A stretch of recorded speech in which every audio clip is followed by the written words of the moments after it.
Check people. X1 validators tutorial is here, or let's say halfway. And also we gotta talk Wikicat. Why? Because of the Shiba Inu effect. So you're gonna want to stick around, stay tuned, like and subscribe. Let's get straight into this one. What am I talking about? If you want to become a validator, y'all know the Zen ecosystem is all about education, so it is really important if you are interested. So what I did was I set up a read-only node. My data is right here. It's about to sink in pretty much. It's been sinking in for hours, bro. The new DAG summary, all these kind of gibberish, but you already know we nearly there. What did I do? I literally found this setup here. I think this is the best tutorial so far. You know, X1 testnet validator. The requirements, all you need is to have a little bit of knowledge in terms of Linux or Ubuntu. If you know about Google Cloud servers, all of that. Now I've had Ubuntu for a while, I just haven't used it. So what I did was I just came over here and I downloaded the latest version of Ubuntu and opened it. And there you go, Ubuntu 22.043 LTS, whichever one you use. But it has to have Linux involved and WSL, right? Yeah, cross-chain platform applications, all of that. They deal with all of that stuff. It's basically a cloud server that will enable you to run your validator node network. Now, step one though is to just set up that Ubuntu instance, right? This is the requirements. I've got an Intel Core i7. It's not a super fast processing computer, but it's not slow either. So it's kind of similar, you know what I'm saying? So step number two, you create a new MetaMask wallet. You already know about that, or keep your existing one, who cares? And then you're gonna come over here now to add the X1 testnet to your MetaMask. A lot of you know how to do that already. There's easy tutorials. There's even websites where you can, even MetaMask is linked to that website. You can add any network that you want to. So this is the RPC URL for X1 testnet and chain ID and all of that good stuff. Just copy paste all of this stuff. So yeah, shout out to the Zenda Pub people. They set out these tutorials for the layman, the regular folks, to get in if they want to support the network. I'm mainly doing a read-only node right now to support the network. The testnets run, you know. Become part of history, boy. You are helping a blockchain run on testnet. That's why I decided to do it. Now, step 3, you got to fill up this form right here if you want to become a full node. Because what I forgot to mention is there's two types of validators, right? You're doing the read-only node. This is on the ZenBlock side. We're going to touch upon that later. And this is just, I think that's just for security and helping the blockchain run and whatnot for data.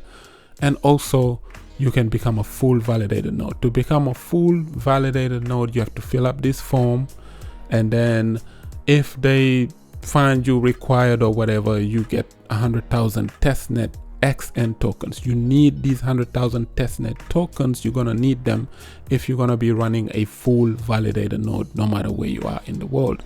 So fill up that form. It's just like the form we covered the other day where people were calling Jack a data thief. I clickbaited a lot of people with that one. You know how YouTube works. Now it's similar to that form. If you click it, it will take you there, and then you just fill it out, right? Follow these guys on Twitter and you will get all of this information. It's over there, right? So once you receive your tokens, then you can carry on continuing with this tutorial to become a full validator. It's super simple. I set it up and I got as far as here. Like I've done everything all the way up to step 5. I'm just waiting for this full node to sync, and then boom, I'm running a read-only node on the ZenBlock side. So step 4, you got to configure your validators. I've done that. All you got to do is come and copy paste these, and you just keep on pasting them here. As long as you set up, you logged on to your Ubuntu server, your cloud server, all you got to do is just copy these and follow these instructions. It's really simple. You got to keep on copying them, hit enter, and it'll pretty much sync all the data into your server. and there you go, you would have a node running. So now I think step 4 mentioned the fact that you have to be aware of the instructions provided, as these will only take you to step 5 because you don't have that 100,000 tokens, right? So you need to pretty much set it up all the way up to step 5 and then just fill up that form and just wait it out. If you qualify, they'll take you. If you don't, it's not the end of the world. You wait until mainnet launches, and then we're gonna go over there and use X1. The people would utilize the chain, you know. There you have it. So step 5, you configure your read-only validator node, this is as far as where I've gone, right? So this says, for example, the X1 testnet node is in the read-only mode with Zen blocks reporting enabled, and also the database will be synced. So it's gonna take hours in some case, like in my case, to run in, and then once everything is set, then you're gonna see this right here, and then there you have it. Your node is fully operating. It's really simple. Now step 6 and 7, I didn't really look at it. It has to do with if you want to do a full validator node, which is create a new validator key and then stake your 100,000 tokens to MetaMask, and then people will delegate to you. That's the cool thing about X1 network. You don't have to do any of this stuff.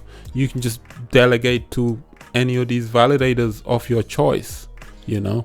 And then once you get your XN tokens, you just delegate to one of them, and then you're good. It's super easy, simple to use. Great way to learn the background, to see what's going on with these blockchains. It will incentivize you to even become a validator to a chain one day, or if you want to become a coder, you know. Zen is amazing, man. The ecosystem, it taught people a lot, right? Because before, people's mindset was just buy tokens and hold it. With Zen, you gotta mint the token, then you gotta burn the token, then you see what I'm saying? That's proof of participation. So when them Zen people said, yo, proof of participation on the white paper, they meant that. They meant that. So it is really a good thing that people, it's a community blockchain where people are involved. All of these validators are just regular folks that came in. It's not like Binance validators where they were chosen and whatnot, qualifications and blockchain experts. But these are just layman regular folks who are learning how to do the thing. And yeah, if you're interested, you should too. So there you have it. And don't let people tell you that you're missing out. If you miss out on this, who cares? The chain would come out, and if it's cool, people are gonna use it, and you're gonna be amongst the users. I'm really more excited about the silly stuff that's gonna launch on top of the X1 blockchain. I'm talking about the first meme coin on top of the X1 blockchain that people are gonna ape in. Remember Zen Doge? Yeah, 1 trillion Zen was burnt in the first 24 hours because people wanted Zen Doge. That demand, only the meme coin crowd can create that kind of stuff. They FOMO into stuff like that. That's where the money was gonna come in. Other utility projects also that are gonna launch on X1, I'm looking into one of them, and you're gonna see a small 25 to 50x gain easily into one of them if you ape into the right one early enough. I'm telling you, as long as Bitcoin haven't halved, you have a chance to get into all of these things. I'm hoping X1 launches before the halving.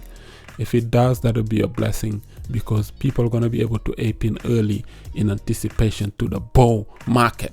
As far as Zen, I think probably it ain't gonna you're not gonna see a 10 to 12x pump until after the Bitcoin halving. I'm talking May, June, July of this year. Yeah, because the bullish crowd haven't been yet, like retail haven't fully come back to crypto yet. Retail usually comes back when there's bullish signs and they see green candles and whatnot. That's when they incentivize themselves to come back in. And when they do now, they're going to be aping into all of these different projects. Suddenly blockchains become more popular and they are alive now.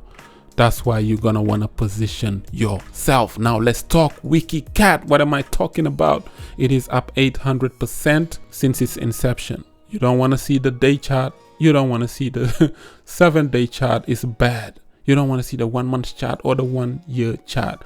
Why is the Wikicat unique in my opinion? because of this right here. So Wikicat was launched on the 20th of March 2022 by Sir Mappy and one of the DAO group members and whatnot, and he literally minted a quadrillion, 1,000 trillion tokens, and he made sure that the contract's ownership was renounced, so he can't go back and change code or anything. And this is very important in the project. Number two, what did he do? The liquidity. He makes sure that it is locked liquidity, so the dev can't go back in and hit some kind of function to just exit, scam everybody. You see what I'm saying? So nobody can drain the liquidity. The liquidity is locked. Whatever goes in there, only buys and sales would pull it out, but nobody can pull massive, it just shows that there's no admin keys, right? So tokenomics are also very, very dope, and this is the part that sets them apart from these other meme coins. Why? Because when you buy and sell the Wikicat token, a 2% tax is applied to each transaction of this tax. 1% of that goes to a burn wallet, permanently removing the Wikicat token out of circulation. Number two is the other 1% goes into a fee wallet where it is used for the development of the ecosystem. You see what they did there? They implemented the Terra Luna Classic 1% burn tax that Luna Classic voted out and said, we're not going to do that.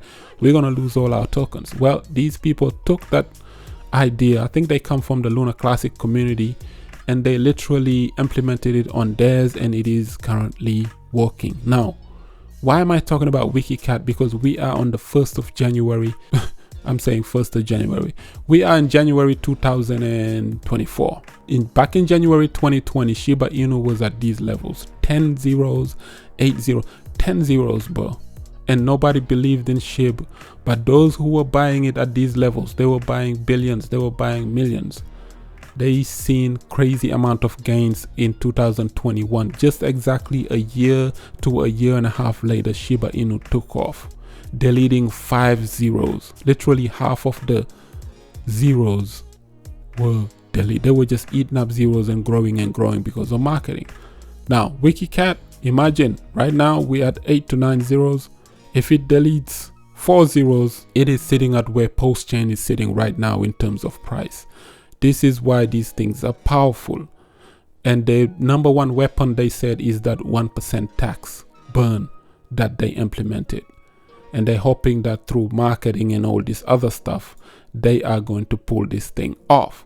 That's why if you get into Wikicat, no financial advice, you could be very, very early in this project. You never know, but we headed into a bull market.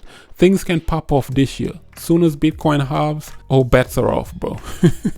Lift off. All right. Now, I'm not talking about on the same day of the Bitcoin halving, but a couple of weeks to a couple of months, you will start seeing some green candles. All right. Just so get prepared. This was just a short one. Like up the video, share it, subscribe for some crypto content. I have been Mr. Nakamoto Crypto, and I'm out.